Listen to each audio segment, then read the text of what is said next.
ang naging panawagan ng pangalawang Pangulo sa ating kasulukuyang administrasyon na dapat tulungan ang lahat ng mga Pilipinong nasa pinakamababang antas na kanilang kabuhayan. Yung po mga mahihirap. Dahil nga po sa kinakaharap po nating problema, binanggit nga ng pangalawang Pangulo ang sobrang taas ng presyo ng produktong petrolyo. Yung pong halaga ng piso ay halos wala na hong value. Bagsak ang halaga ng piso kontra dolyar. At yung pagtaas ng ating inflation dahil po sa pagtaas o pagbilis ng ating inflation dahil nga ho sa mataas na presyo ho ng mga produkto, mga agricultural products, serbisyo, at ilan pa. At syempre, hindi ho nawawala yung hirap po ng buhay ngayon. Taas ang kuryente, yan. Kaya naman ang kinakatakutan ng ating pangalawang Pangulo ay baka gumawa ng ibang paraan. Diba kapag kumakalam ang iyong sikmura o bituka, alam mo naman ang ilan ho nating mga kababayan, kapit sa patalim! Paano kapag sila po ay kumapit sa patalim? Yan po ay idiomatic expression, pero maaaring sila po ay hindi na ho nakakaisip kung ano po ang tama at mali. At nangingibabaw na sila po ay gagawa ng paglabag sa ating pong batas. Kaya naman, maaaring humantong po ito sa pagtaas ng krimen natin. Lalo't higit ang kailangan ho nilang gawin para sila po ay to survive. Makalaya malamang sa kahirapan. Yun. Pero may sagot naman po ang Malacanang dito. At ang sabi ng Malacanang, ginagawa na ng Pangulong Marcos Jr. ang kanilang makakaya na tulungan ang ating po mga kababayan. Sabi nga ni Ate Claire kay VP Sara, dahil wala ka dito sa Pilipinas, bumibiyahe ka kasi. Kaya hindi mo napapansin na may ginagawa ang Marcos administration. Yun po yung tugon ng Malacanang.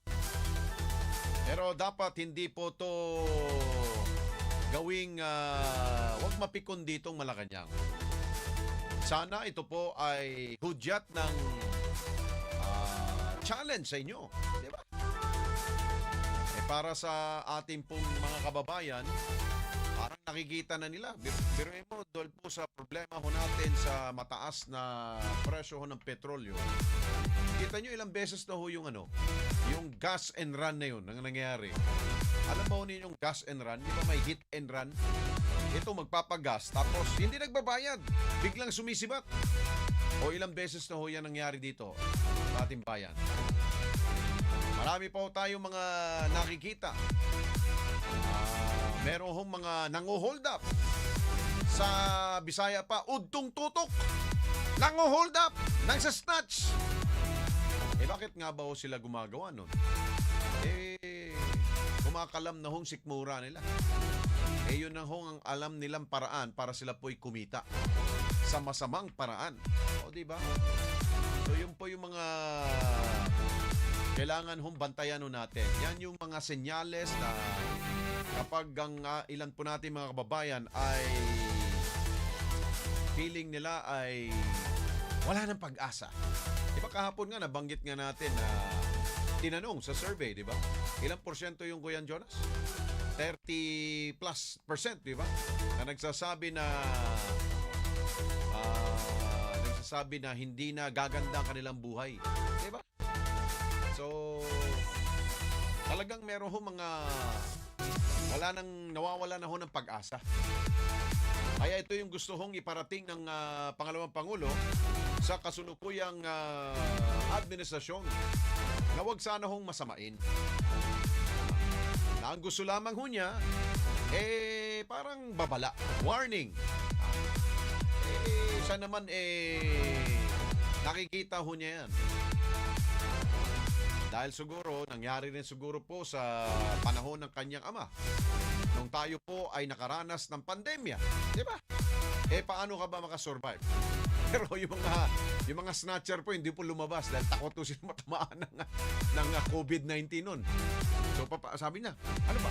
Pag nanakaw ba ako ngayon? O baka tamaan tayo ng virus pa rin. Huwag na tayong tumuloy. Medyo naiwasan. Pero ganun pa rin, may mga tulong na binigay ang Duterte administration noon para maibsan po yung problema. Pareho rin po yan. Hindi po kasalanan ng kasulukuyang administrasyon. Ang problema ho sa pagtaas ng petrolyo. Ito po ay kagagawa ho ng Amerika. Pero tayo po ang naging ang tinamaan ng epekto ho niyan. Pero syempre, makikita ang katatagan at yung leadership ng kasulukuyang administrasyon kung itong mga problemang ito ay na-address kagad. Pero kita nyo, meron rin po mga nagrereklamo. Iilan daw ho ang hindi nakatanggap ng tulong pinansyal at hindi pa rin masisiguro kung hanggang kailan itong problemang ito. Diba?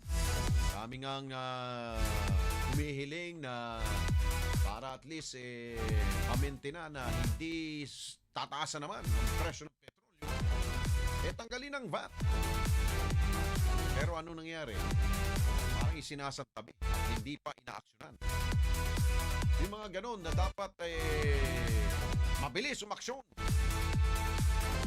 ating pong gobyerno. So sana ang mga hiling, apela ng ninuman, siguro tanggalin natin ang itsura ni Vice President. Kahit na siguro yung mga maaring hindi kaalyado, pero pag si Vice President kasi parang tingin ng Malacanang, hindi yan. Ano yan? Laging paninira ang gusto niyan. Gusto kaming siraan yan. O di tanggalin nyo si VP Sara. Ang mismo nagsasabi ng gano'n. Kunyari, isang ordinaryong Pilipino. O isang mamamahayag. O kahit na ako mismo. Diba? Valid naman po ang kanyang ang mga foresight. Or yung mga pangamba. Diba? Kung mangyari sa atin huya, tayo po ay bumibiyahe. Tapos habang tayo bumibiyahe, may biglang tututok ng baril sa'yo. Tapos hihingi ng ang pitaka mo, ang bag mo, ang cellphone mo, mga alahas mo. Ano mangyari sa'yo? Di kung ikaw ay naging biktima, nasabi mo talaga tong gobyerno natin walang ginawa. Biri mo, hinahayaan yung mga ganong mangyari. O diba? Sasabihin, asan ang pulis? Pulis! Kung umaksyon! Sing bagal! Di ba? Kaya, marapat lamang na huwag ho nating tingnan na ito po ay paninira lamang sa kasulukuyang administrasyon. Bagkus, unahan na ho natin. I'm sure kayo ho nasa Malacanang at sa ilang pong kanya mga alter ego, nakikita na ho kung ano po yung mga mangyayari kapag may mga ganito pong mga krisis, mga problema, nakakarapin po ating po mga kababayan. Kaya marapat, kapag may mga ganun pong mga mungkahi, panawagan, tanggapin ho ninyo yan. At huwag yung sabihin na yan po ay panggulo lamang. Dahil lahat po may karapatan na humiling sa ating pong gobyerno. Na lahat ay dapat po ninyong gawin para sa kapakanan ng ating bayan at para sa kapakanan ng ating pong mga kababayan.